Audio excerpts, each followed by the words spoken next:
Happy Saturday, guys. It's another episode of Bad Calls, Balls, and Brawls. It's your host, 305 Sports Babe.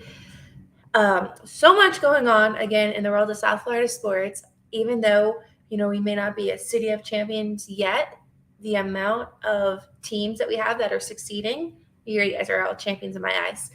Today's a gorgeous day in South Florida. The last episode that I had, it was raining, and today it's flawless.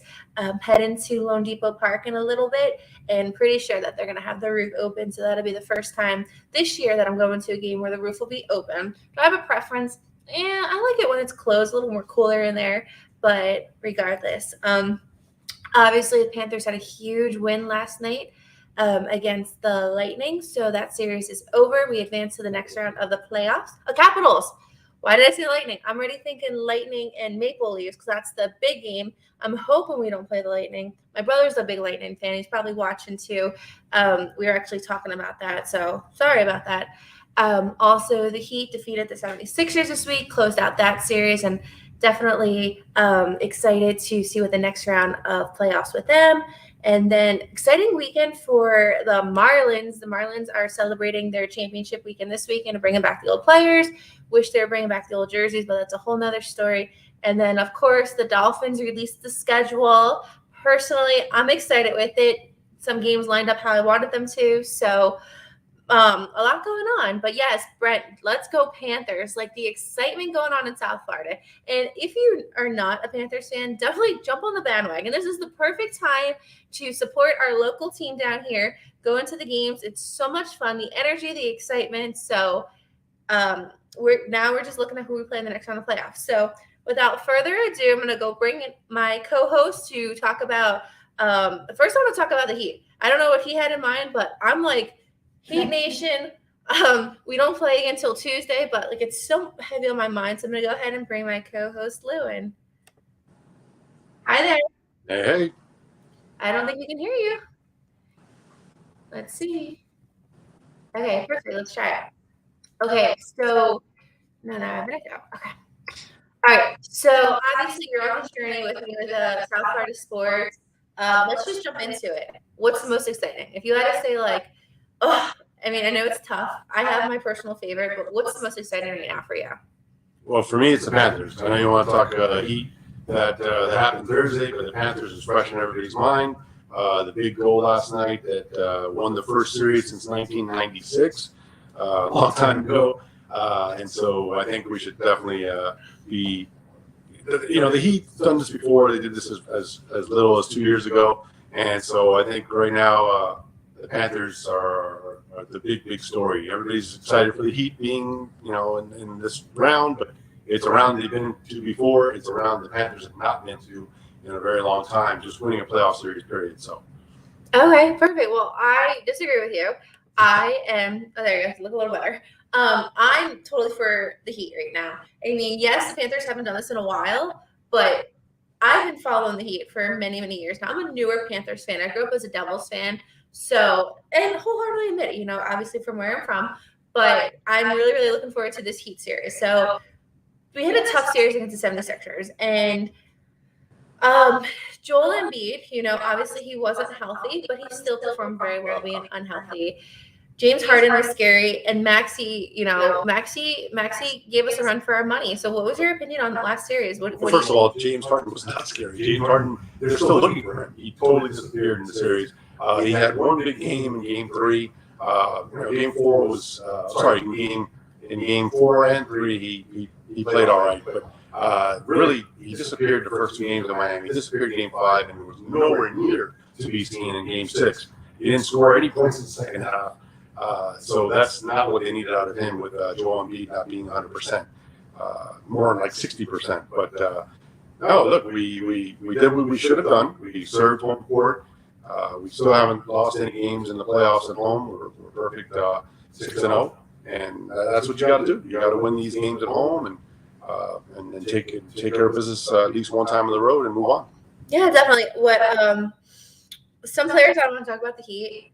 Strus. Okay, you literally just took the word right out of my mouth. Strus, Addison, bias. Strus is my favorite player on the team, right? Even going into the season, he was not a starter, right? We really didn't know what to expect from this guy. And personally, I think he's one of the most improved players throughout the season. He is dependable. He's fast. His shooting when he's on, he's on. So Struz for sure has picked it up. We're working with Jimmy Butler 2.0. For Jordan, I mean, he's a great player. That's hands down one of the best players in the NBA. But during the playoffs, especially during the series, like he was amazing. Bam Adebayo is doing what he needs to do. Victor Oladipo steps in when he needs to, and hoping for the best for Kyle Lowry. Yes, we've made it through the past few games without him, but he is a crucial player in our team, and I really, really think we need him in that starting lineup, especially to compete against possibly the Bucks and the Celtics. What do you think? Yeah, I mean, with Kyle Lowry, it's tough. Hamstrings are a tough injury. They sometimes could require 2-3 weeks of rest. He didn't do that. He rested about 5 to 6 days. Well, actually, no, 7 to 8 days because he didn't play the last 3 games of the Hawk series. But it's going to be tough for him to get going early in the series, whether it's against the Bucks or the Celtics. But yeah, everybody else that you mentioned, there's just multiple players contributing to the team. In all angles, people are stepping up. And then you look at guys that haven't really done what they did in the regular season, a carryover, and even in the first round. Talking about a guy like Tyler Hero, also Bam. Bam really didn't have that great of a series. Defensively, he was there, but offensively, he didn't do he didn't put up the numbers he did during the regular season and the first round against Atlanta. Now, granted, different opponent. Tyler also is somebody that really didn't have, with the exception of Game 1, the remaining 5 games in the series, he really didn't live up to what he's normally used to doing. So it's just a testament to everybody that the Heat has a full roster, and really proud of all the guys that have stepped up when needed to. Yeah, one player who I don't want to say I feel bad for, but I just want to mention him is Duncan Robinson. Duncan Robinson had a pretty good season. He definitely had some big games where, he was very consistent with the 3. And he's just not getting enough playing time in the playoffs. I know it's a lot of talk on Twitter about, hey, what are we doing with Duncan? I mean, it's, obviously he's a role on the team. He's a crucial member of our team. I just wish that he was going to get a little more playing time, given that he did have a pretty good season. Yeah, I mean, and Duncan's time will come.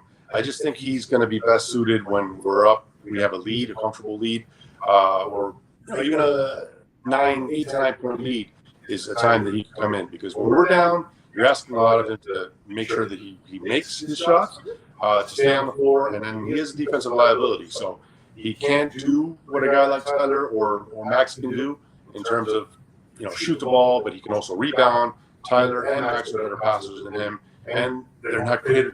Max is a defender. Tyler's a work in progress, but Duncan is a significant step behind both those guys. So in order for him to stay on the floor, he's got to hit his shots, and we got to have a lead, because I just think he's a defensive liability otherwise. For sure. And some of the players that have, definitely have contributed to our success, Caleb Martin, Gabe Vincent, but one who, I'm totally obsessed with right now, and his energy is just so contagious, is PJ Tucker. When PJ Tucker's out there, he's bringing swag out there, right? He's energetic. The only thing about him is that he has a mouth, so every time a call goes against him, I feel like, oh my gosh, PJ, cut it. They don't want to see you and everything.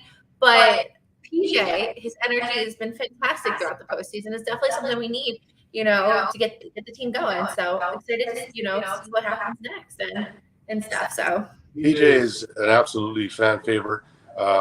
We can talk about the upcoming round after this statement, but PJ, what he brings to the table, obviously won a championship last year in Milwaukee, and everything he brings, locker room culture, he fits terrifically with his team, and he's a local leader. He's almost like what Udonis Haslem was to us during the first championship, and even in the Big 3 era.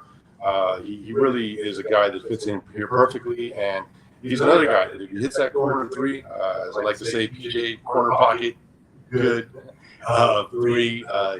When he's making that and he's on the floor being relentless on defense, you gotta love his body.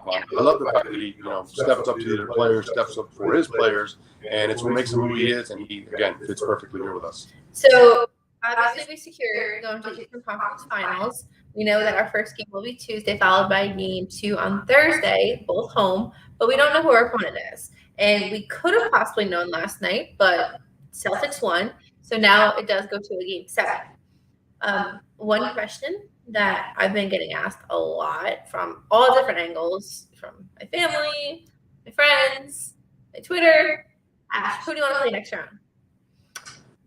Great question, right? So I'm trying to play the view, okay. I want to be confident in the team and say play anybody, right? So that's what I want to tell people. But who I personally want to play, I want to play the Celtics.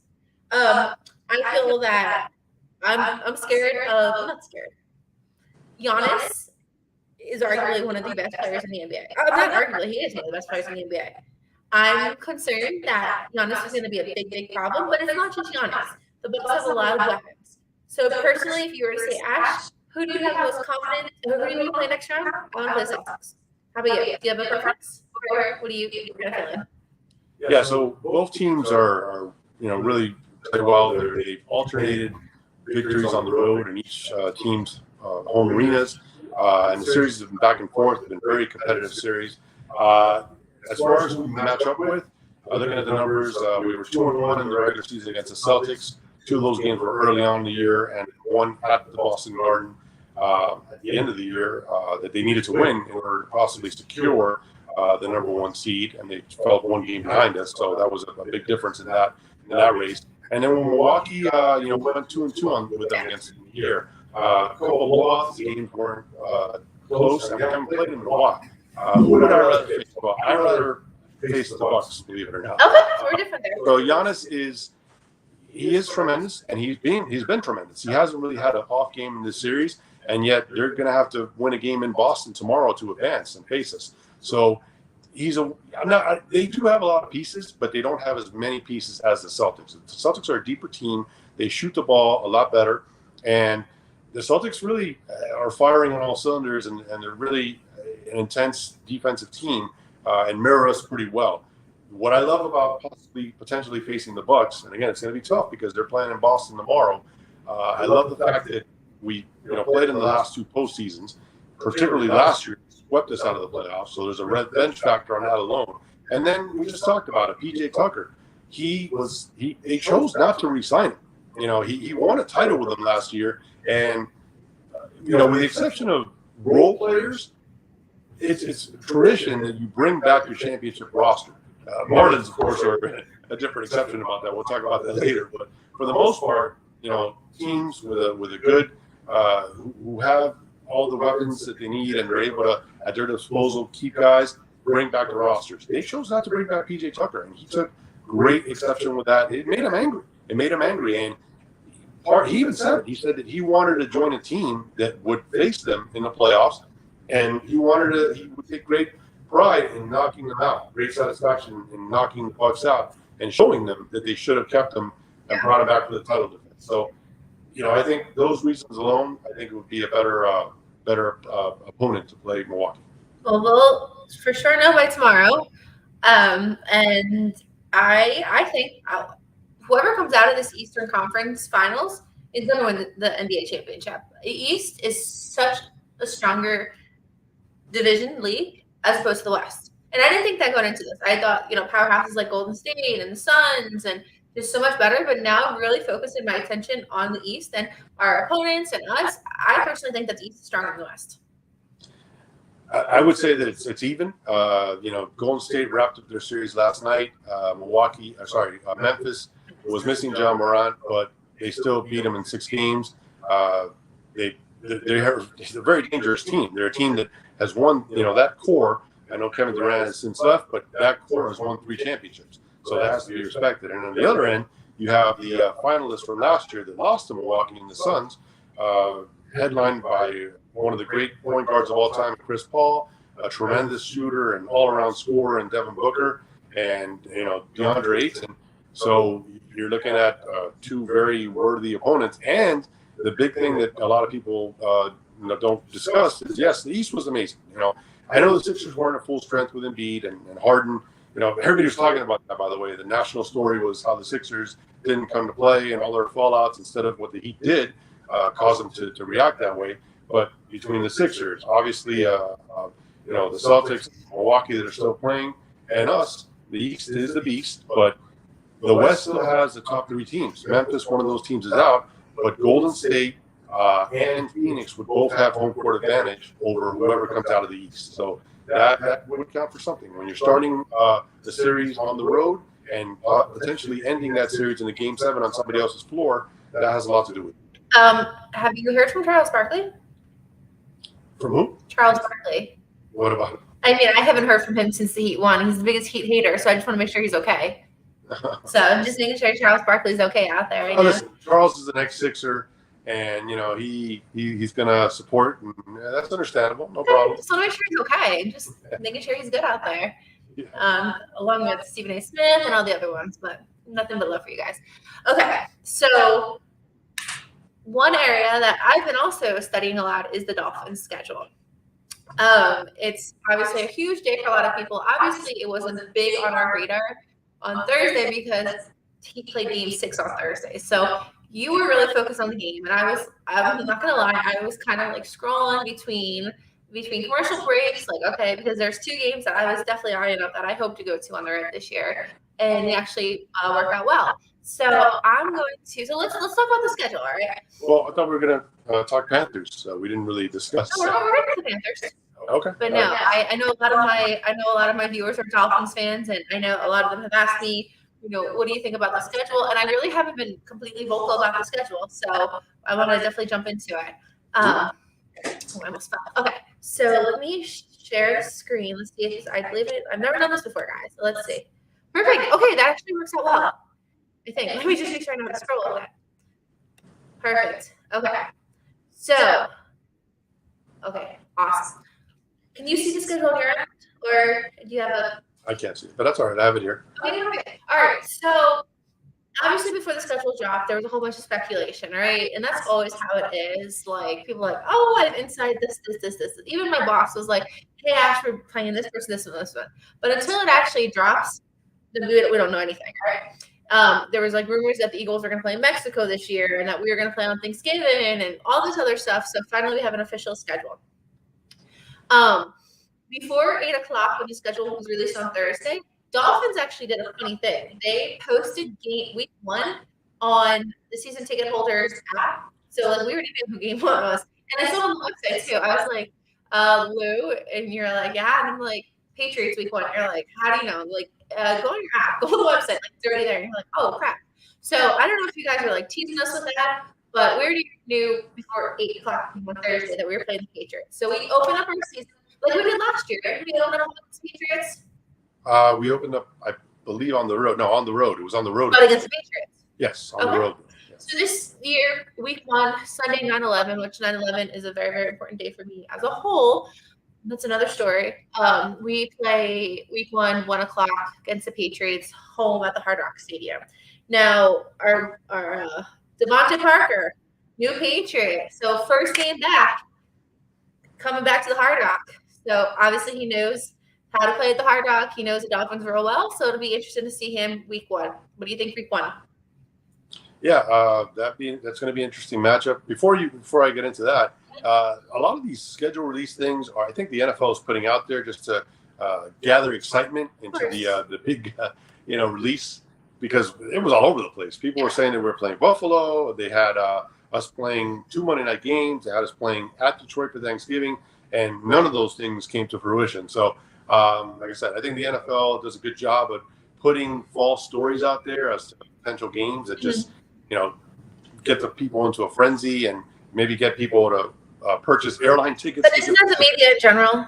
I'm sorry? Isn't that the media in general? It is, but in this particular case, there's so much excitement for the schedule release. People, plan these trips around the game. So I think that has a lot to do with it. All right, getting back to week 1, yes, the Pats, they went to the playoffs last year, but if they had won the game against us, they actually had a shot at the division. If Buffalo would have lost and they would have won, they would have potentially hosted a game there. So that was a tremendous, just like we've done several times with the Pats, last game or second to last game of the year, we beat them and cost them home field advantage. And so we've really messed with them several times with that. And I think they're definitely going to circle that game on the calendar because they're going to want payback for that. We definitely made their road in the playoffs, which only lasted 1 game, more difficult. And Devontae Parker obviously coming down here. He's going to want to prove something. So that's going to be a tough game. Okay. Week two is a big game in the sense for at least 2 reasons, or maybe 3. Number one, well, first of all, week 2, we play up in Baltimore against the Ravens. As we all know, we destroyed them Thursday Night Football last year, right? Lamar Jackson. It was an amazing game for Dolphins fans, terrible game for Ravens fans, but we had an amazing primetime Thursday night victory against them at the Hard Rock. So week 2, we go up to Baltimore. Now, our good friend Steven over at Miami Sports Music, Miami Sports Network, he actually lives in the Baltimore area, so he is going to be throwing an amazing party. So anybody going to that game, please get in contact with myself or Steven, because that is going to be an amazing road game. I don't plan on going to that one, but Steven and the crew, they're going to have an amazing time. Our Triangle, North Carolina fans are going to be road tripping up there as well. So if you're looking for an away game to go to and you're in the tri-state area, that Baltimore one might be a good one. So week 2, Sunday, September 18th, 1 o'clock p.m., we play at the M&T Bank Stadium against the Ravens. Our nemesis, Lamar. What do we think? Yeah, that's another payback game. So I guess you're going to go down the whole schedule. So I'm going to say that we're going to beat the Pats in week 1. Week 2 on the road against the Ravens, another payback game. We, like you said, we embarrassed them on national television on Thursday Night Football. And I think that's going to be a tough game. That's a tough place to play. So I'm going to say that we're probably going to fall a little short in that game. So you're saying, I'm sorry, the first game you said we're going to. Yeah, we'll beat the Pats. Oh, so, okay. So you're saying going into week 3, we're 1-1. Yes. Okay. Week 3 against the Bills. Bills come down here, which I personally wish it was the opposite way. I would have loved to go up to Orchard Park late September instead of when we're going to. But the Bills come down here week 3, Sunday, September 25th, 1 o'clock p.m. Yeah, that's a huge game. And in my opinion, a must win. You're starting off against a heated division rival, then you're going to a rough place to play in Baltimore, which I have again as a loss. So we have to win that game. We're playing the Bills in September in Miami. It's going to be hot down here. That's a game that we can't give up, especially since the second game against them is going to be late in the year in December. So we have to get this one. And also, just to look ahead and tie both of these games together, it's a quick turnaround that week because we're playing the defending AFC champion Bengals in Cincinnati that Thursday. So again, it's crucial. That game right there could set the season.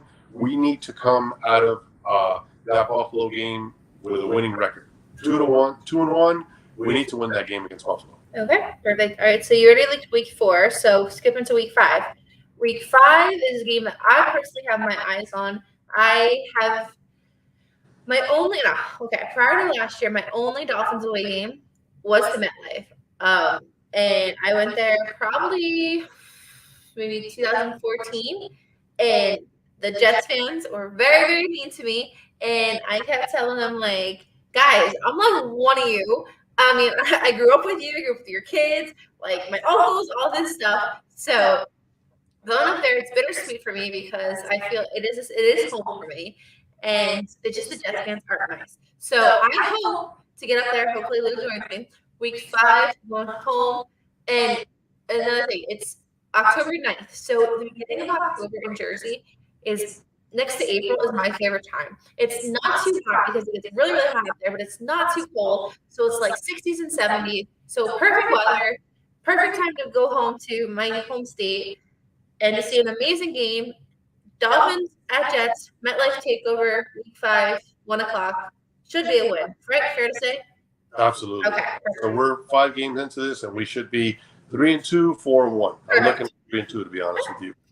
So hopefully see you guys at MetLife. We'll keep you updated on that. That's definitely one on my end.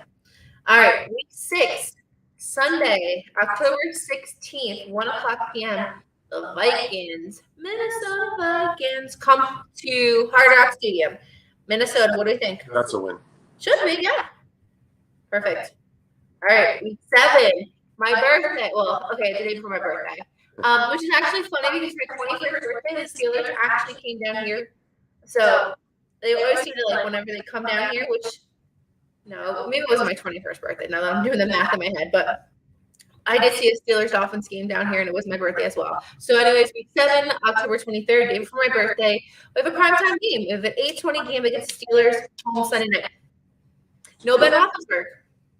Yeah, so they're breaking in a new quarterback, or they're going to have a quarterback that's obviously not to the level that they are used to having.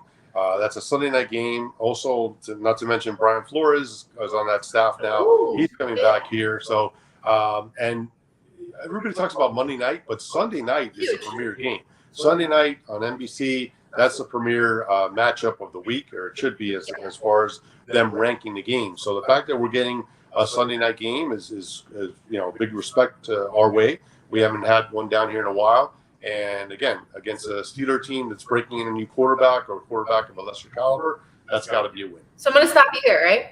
So week 7, already at week 7, we have 2 primetime games. We have a Thursday game and a Sunday night game. Yeah, I mean, what? Thursday night game. No, it's primetime. It's primetime. It's primetime, but everybody gets a Thursday night game, okay, so that's a little different. So the Sunday night game is, in my opinion, more important than a Monday night game. They're all important.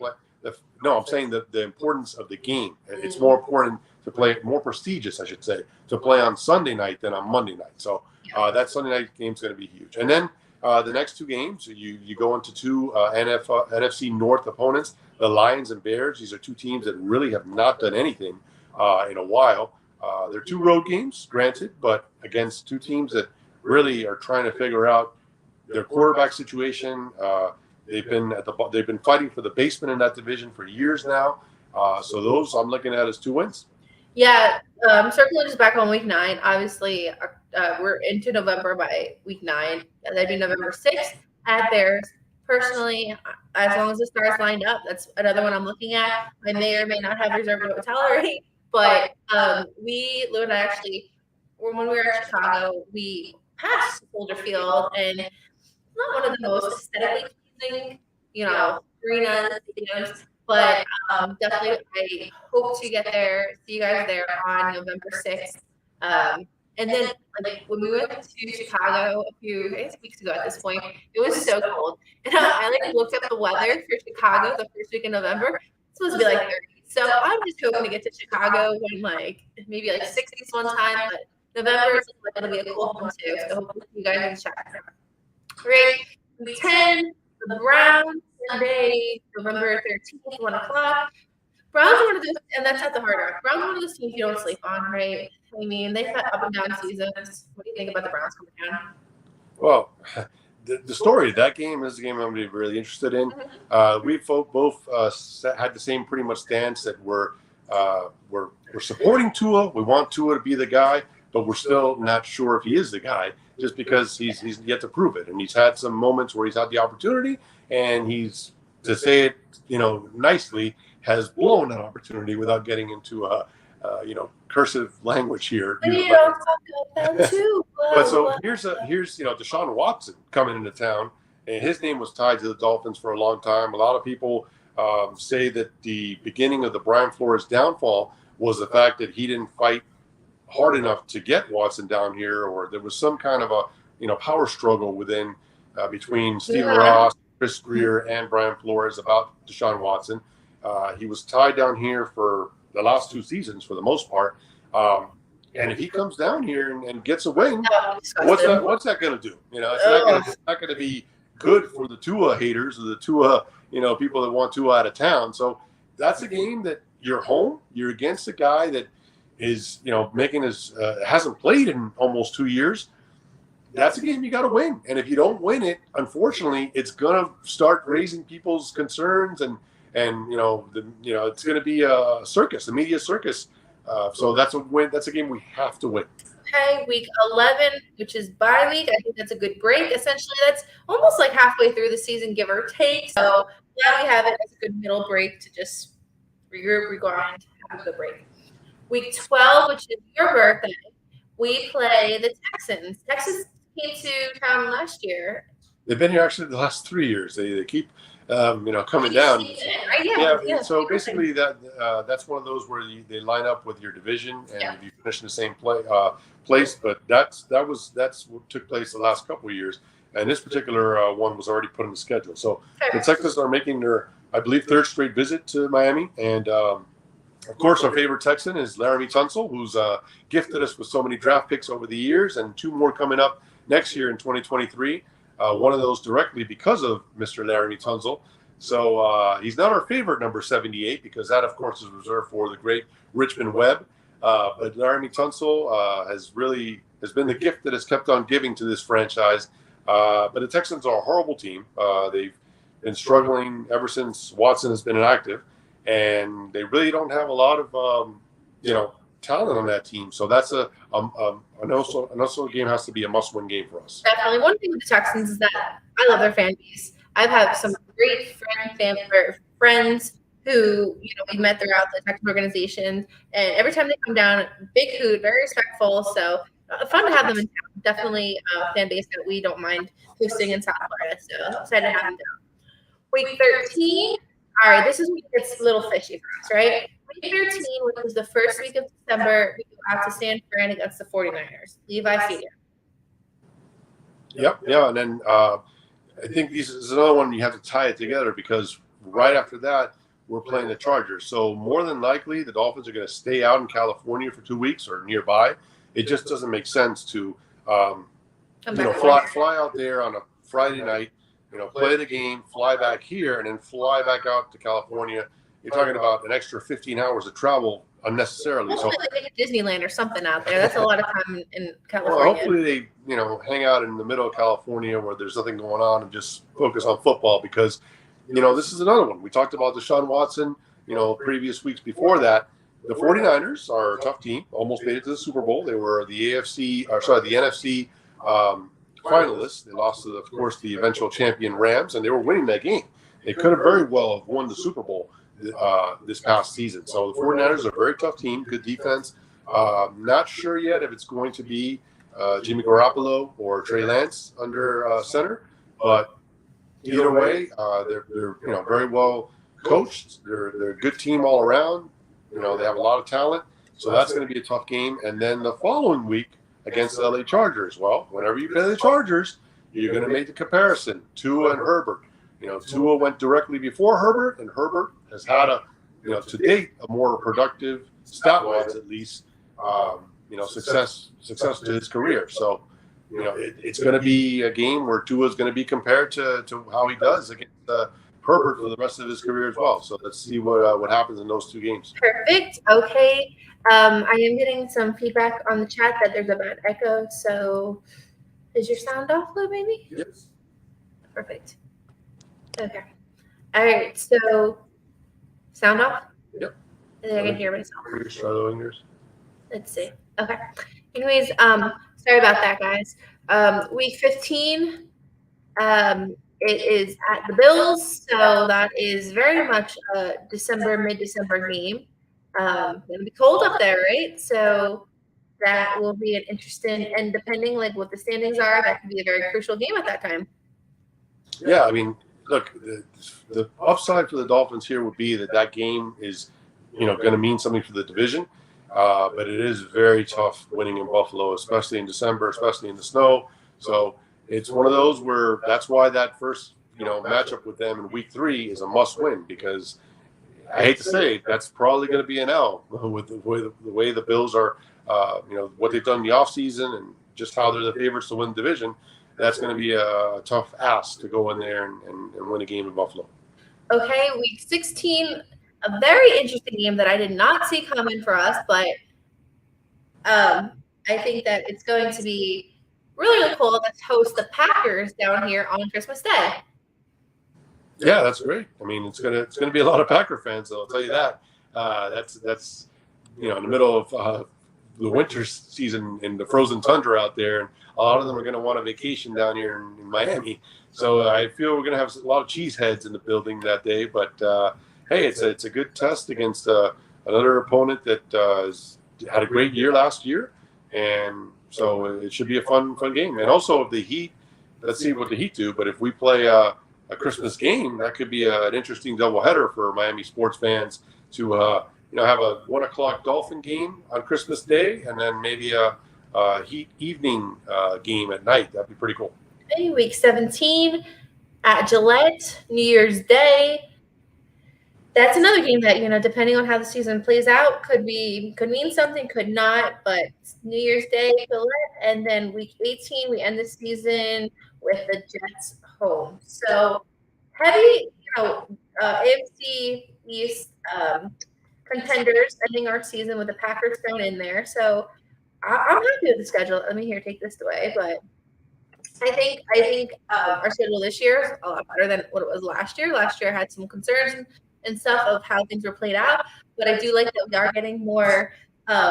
Primetime games, and we're getting some more respect that we deserve. And people are, feel have high hopes for us. Hopefully, with the whole Tyreek Hill, and then obviously Waddle is fantastic, and seeing what our potential is. I'm excited, and I hope the world is excited too, because it should be good. Yeah, it's a tough schedule. A lot of the fact that we're playing the NFC North is good because, like I said, you got the Lions, Bears, and the Vikings that really not really that scared of. The Packers, different story. As far as playing the AFC North, we drew the wrong games at home. I would have liked to have rather have seen us play the Bengals and the Ravens at home. Instead, we're going on the road, and those will be two tough games. The Steelers, I think we could have beaten up there, just as we're going to beat them down here. And the Browns being here as well, they're not a team that has done much in the past couple of years, but they, as mentioned, do have a new quarterback. So, it's a tough schedule. We finished 9-8 last year. I would put us around there, 9-8, 10-7. Oh no! Just look, no! Wow! It's a tough schedule. No! At least 11 wins this year. Well, if you got 11 wins, you could be hopefully playing for the division title, which would be awesome. But I'm looking at us matching what we did last year. No, last year we didn't have Tyreek Hill. This is a different season. We have Mike McDaniel, Tyreek Hill. We got some great draft picks. We're not the same team we were last year. Don't even compare us to last year. The Flores was possibly an issue that we are learning more and more about. We are not the same team as last year. No. Do I think we're going to have some issues with some AFC? Yeah, the Bengals are going to bring it. The Bills are going to bring it. There might be some, we might lose a game against a team that we weren't expecting, like a Bears or something. But given all of that, we're not going to have the same record as we did last year. Oh, no, I disagree with you there. We're a completely different squad this year, completely different energy. The team anatomy this year is completely different than it was last year. I can tell you that our team was at the Panthers game 2 weeks ago. They all showed up. They had a suite, right? Christian Wilkins literally flashed. I don't know if you even saw it. Literally. So they're an F1 race. So they're bonding more outside of what we're used to doing. So it goes to show you maybe Brian Flores was toxic, the whole thing with him too and everything. We are not the same team we were last year. We're not going to be that in the locker room and outside on the field. No, I disagree with you completely.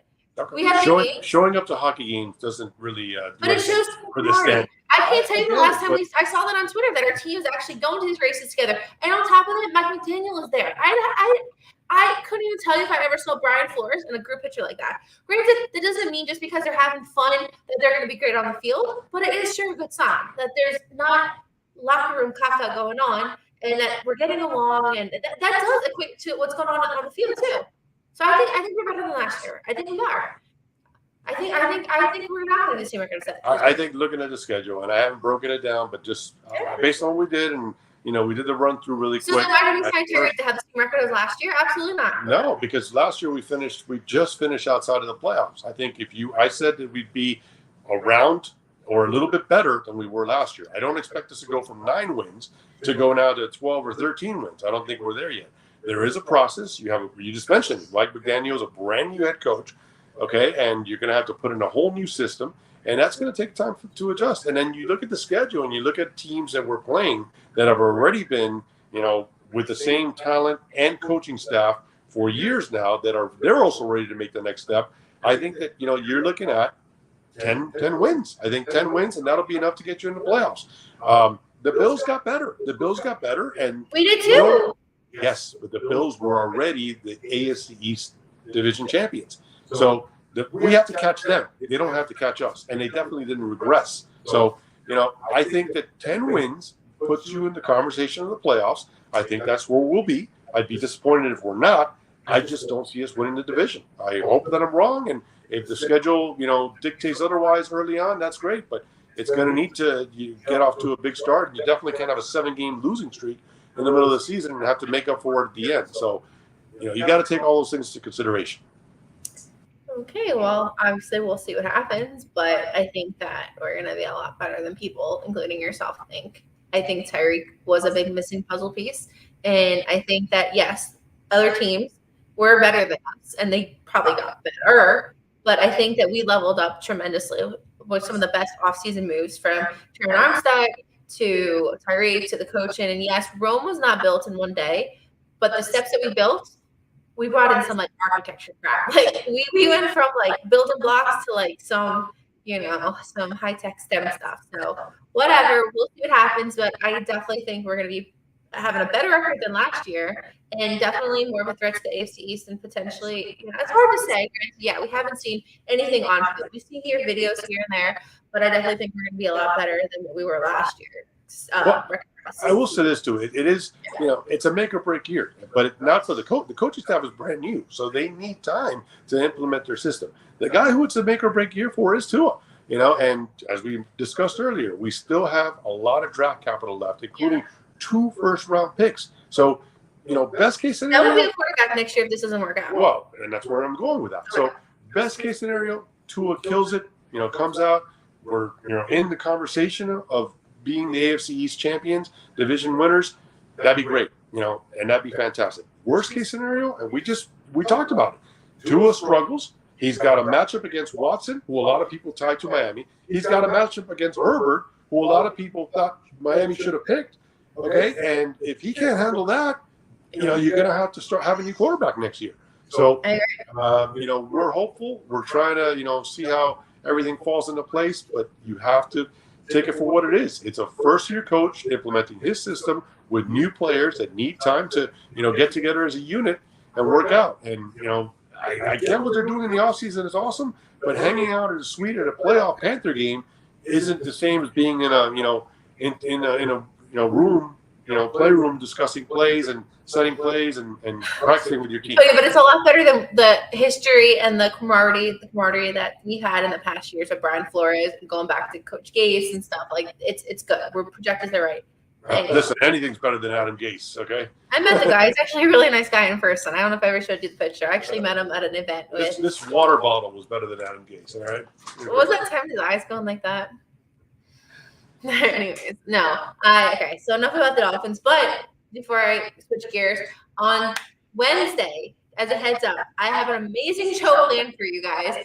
Doll Freaky Alley and Miss Fins will be joining me, and we will be on a show with 3 females from the Green Legion, which is the fan base up for the Philadelphia Eagles. So 3 of your biggest girl doll fans with the 3 arguably biggest Eagle fans will be having a chat on Wednesday at 8 o'clock p.m. We're going to be just dissecting each other's schedules, talking about whose quarterback is better, whose offensive line is better, and then issues in the league as a whole, obviously Debo Samuels. And we're going to be talking about what makes their fan base different than ours. I can tell you right off the bat that, we obviously have names, 305 Sports Babe, All Freaky, Miss Fins. They don't have names up there. So why do we have names? So I was thinking about this. So it's interesting. So, and they're great. And obviously we're 2 completely different fan bases. So Wednesday, set your calendar. I'll be doing a lot of promotion for that. Dolphin Nation females with the Green Legion females. Talk about our different fan bases and what's going on. So, mark calendars. All right, next, which tonight, the Marlins. So, the Marlins are right? They had a good winning streak going, then they had a bad losing streak going. Pablo Lopez is fantastic. And then, so it's kind of like whatever for the Marlins right now. And the game they lost, and they were losing a lot of games. They were losing by 1 point. So, whatever, right? Nothing. But the thing I want to talk about with the Marlins is they have a really cool event going on tonight and all throughout the weekend. So I'm going to let Lou explain it, but give me more about this. What is happening this weekend? First of all, it's the Ron Cup. That's from the 2003 World Series. We're celebrating the 1997 World Championship. It's the 25th anniversary of that. And a lot of alumni players are coming down. Levon Hernandez, Jeff Conine, Alex Fernandez will be there, Charles Johnson from the U. So, yeah, we're going to have a lot of alumni in town. and just celebrate the 1997 World Series championship. The skipper of the Milwaukee Brewers, who is on the other dugout, he is going to he scored a game-winning run in Game 7 in the 97 World Series, which I was at. It's going to be a good time to see all the guys out there from that team. One of two, as mentioned, championship teams down here, and it's going to be a lot of fun. Perfect. Yeah, so that's tonight, and the first 8,000 fans are getting a replica World Series ring. So it's going to be a good crowd. I know quite a few people going for that, and Marlins as a whole, they do pretty well with their giveaway. It's not the best, but something like this, like a replica ring, is something cool to have. So that's tonight against the Brewers. Brewers are in town for the next till Sunday. And then, obviously the big game that we're looking at for tonight, besides obviously the Marlins, is the series against the Maple Leafs and the Lightning, because the winner of that will play our Panthers, our red hot Panthers. And then we'll know what the series is going to be. So for the last week and a half, literally it was Heat game 1 on a Monday, Panthers game 1 on a Tuesday, Heat game 2 on a Wednesday. So it was like bam, bam, which actually was perfect. And I tell you this as a diehard Miami sports fan, South Florida fan, because if I had to go back between the Panthers and the Heat, we would really need 2 TVs in the living room. So it worked out well, although nothing productive happened last week. I was like, all right, it's going to start going back to the gym and get my nails done. So none of that happened, but work and come home and watch the games or go to the games. But it's all well. So depending on who wins tonight and what the round 2 for the playoffs, we might have a situation where there might be some nights where we are looking at the Panthers and the Heat playing round 2. No, I'm lying. It'd be round 3 for the Heat, round 2 for the Panthers, but 2 playoff games for our South Florida teams possibly on the same night, which is going to suck, but we'll make it work. So yeah, the Panthers, obviously, it's been an amazing journey throughout the playoffs. It's the Capital Series. They got that one guy, Ovechkin. Oh my gosh, he is so he's one player that I don't want to say he runs the team, but he is fantastic and probably one of the best players in NHL. And we were able to contain him and Huberdeau and my favorite player, Anthony Duclair, and our goalie, Mr. Bob. So there's a lot of interesting characters on the Panthers, but they're putting it together, and really excited to see the next series of how we take it, to our journey to the Stanley Cup. What do you think? Yeah, no, it's a tremendous excitement. What they were able to accomplish. The guy who pretty much won the series, well, 2 guys in particular that were awesome, were Carter Verhaeghe. He scored 12 points in the series in terms of the goals and assists combined, so 12 total points, which was a franchise record, and he did it in 6 games, not a 7-game series. And Claude Giroux, who's come over from the Flyers, as the guy that has made a run to the Stanley Cup and been in playoffs with them for a long time, and just him coming over here, bringing his experience, bringing his knowledge. As mentioned before, during one of your first shows, the Panthers are a young team, an experienced team, and you need guys like that. You need guys like that can slow it down and show the younger guys, the guys that have not been there before, what it takes to win. And he's a guy that is putting them over the top. So Claude Giroux has been unbelievable for us. And Verhaeghe, like I said, you go back to Game 5, that was a do or die moment. Oh, so stressful. We were down 3-0, and for them to come back and score 5 unanswered goals and win that game and pretty much give us the opportunity to close it out last night in Washington was just amazing and all you could ask for. But they can't leave it to that every game. So these games are going to get tougher. Like I said, we're either going to play the Maple Leafs or the Lightning. And the Lightning are obviously the defending champions, and the Maple Leafs are a team that is trying to get over the hump as well. They've been to the playoffs, they just haven't won. But they have talent and they are experienced. So it's going to get tougher, and you can't fall behind two goals, let alone 3 goals in NHL playoffs. There's no room for that. So they got to clean that up. They got to take it to the other team ahead. Start hot, put a couple goals on the board, and play from ahead, not from behind.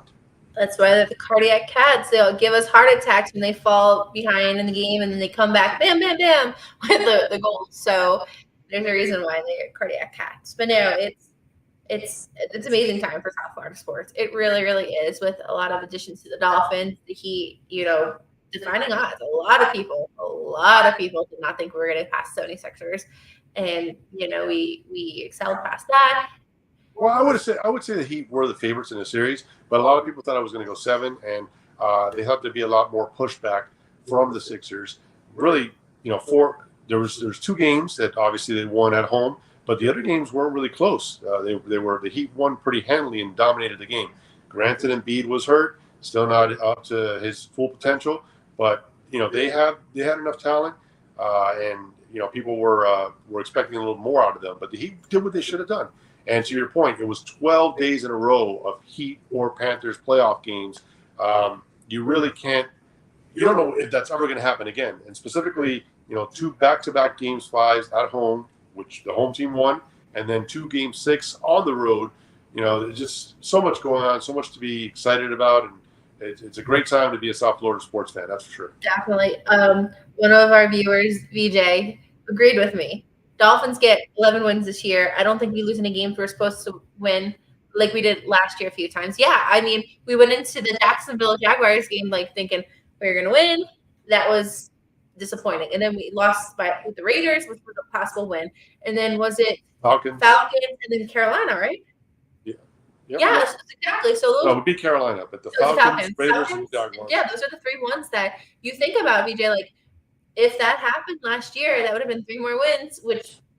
So I agree. We're at least 11. The thing is, and I agree with him. And I said 10. No, I said 10 wins. He said 11. So we're what?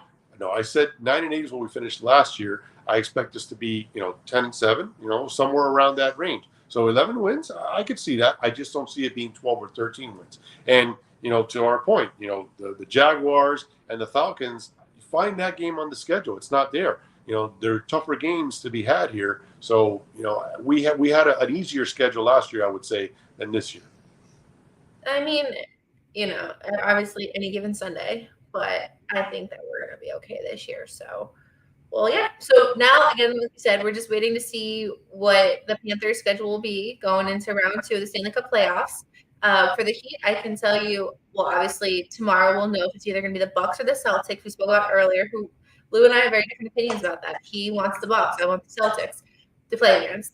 And then Game 1 will be on Tuesday. It'll be here. Same with Game 2 will be Thursday here.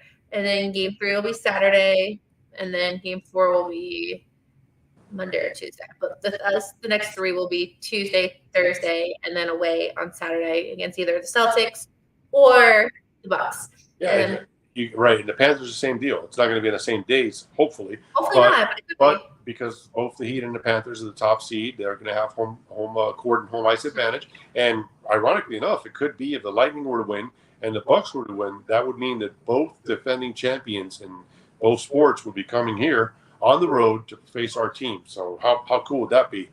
Well, do you think other teams that are going through the hockey team and the NBA team both in the playoffs right now? It's Boston, right? We have the Celtics possibly moving on, and then the Boston Bruins. So they're playing Game 7 tomorrow. Yeah, but they're still tomorrow. So there are still teams that the Bruins and the Celtics play tomorrow. Game 7 both tomorrow. Yep. Whoa. Hold on, that's a crazy realistic. Okay, so that could have been us too. If both it would have fallen. Yeah, both teams would have been here tomorrow. Just so you guys could bring in with that. Okay, so obviously Celtics Bucks Game 7 tomorrow, right? Celtics Boston Celtics, and then the Bruins play Game 7 tomorrow as well. So Boston fans, woo! You better be glued to your TV, or you better be at those games, because that is crazy. Good thing for us, and I say us because I'm a Red Sox fan, and Red Sox are doing it. You don't miss the Red Sox game tomorrow. You have bigger and better games to watch tomorrow. DJ, any news on Kyle Lowry's injury? None that I heard of. He was hurt, then he came back, and then he re-injured. So there's nothing about him playing on Tuesday. Nothing came out about that. I don't think he's going to play, and I honestly wouldn't play him until you absolutely need him. Yeah. At this point, a hamstring needs time to recover. And the reason why I would want to play Milwaukee is Chris Middleton's been out for a long time. They're saying that he would possibly be back in the next series, but how effective would he be? You're talking about not playing, not just regular season. These are playoff games. So but to come back, he's going to have to catch up to speed to that. He's not just going to be able to walk on the court and do what he did, 3 weeks, a month back. So it's going to be a tough adjustment for him. So we'll see. Yeah, no, nothing yet with Kyle. He's a great player, huge asset to our team, fantastic defensive player. We do need him, but We do need him, no doubt. Gabe and Victor are amazing. They've done a great job. But I love Kyle is Victor. our starting point guard. He's a champion point guard. We need him on the court, but he needs to be healthy to get on that court. So we'll see. No, I will say, but no, we'll know tomorrow. Tomorrow's a big day. Obviously, we secured our spots, but just for opponent wise, we'll definitely know tomorrow who we play, and then we'll see there. So, anyways, guys, gotta get ready for the Marlins game tonight. Celebrate championship weekend. Oh, my brother, Dolphins start 0-3. You are not my brother with that caca coming out of your mouth. No. Definitely not starting 0-3 this year. For sure not. We'll probably take the first one against the Patriots. Ravens, if you listen to the beginning of the show, Ravens are going to give us an issue up there. But we're not starting 0-3. And if we do start 0-3, guess what? We'll win all the games the rest of the season. So I'm okay with 3 losses. How about that? Rawr. Worry about your lightning tomorrow. Anyways. All right, guys. It's been fun. We have a Marlins game to head to. So we will 3-1. Okay, Adam, 3-1. That's better. 3-1. I like that. Thank you. Spill that good juju on my show. 3-1. Much better. Perfect. All right, guys. Thank you for tuning in. Always a pleasure to talk sports with you. Go Heat. Go Panthers. Dolphins, keep doing what you're doing. And we'll see what happens. Next round of playoffs. So keep supporting our teams. Obviously, we're getting a lot of publicity. So a lot of the news is against us. Comes from a lot of Heat haters, but keep chugging. And until next time, see you guys later. Bye.